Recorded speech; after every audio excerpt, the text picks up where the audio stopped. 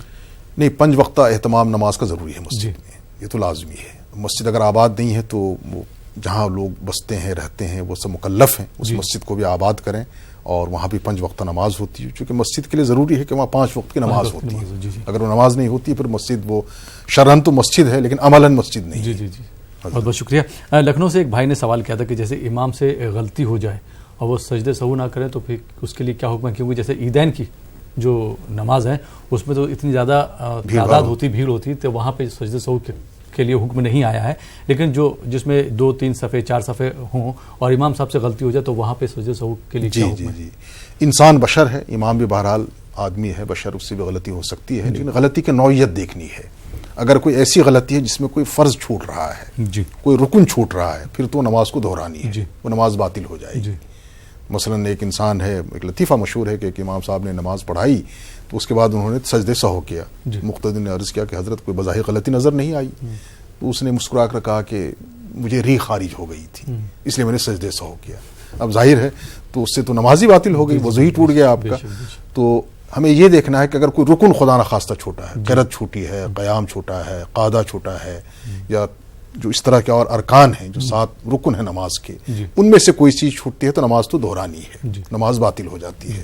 لیکن اگر کوئی واجب چھوٹتا ہے، مثلا کوئی عمل آگے پیچھے ہو گیا، قرت میں الٹ پھیر ہو گیا، یا سورہ فاتحہ پڑھنی انسان بھول گیا، اس کے بدلے دوسری سورت اس نے پڑھ دی، یا سجدے میں تقدیم تاخیر ہو گئی، یا بیٹھنا تھا اٹھ کے کھڑا ہو گیا، یا اٹھنا تھا بیٹھا رہا، تو ان چیزوں میں سجدے سہو ہے اور اس سے نماز مکمل ہوتی ہے.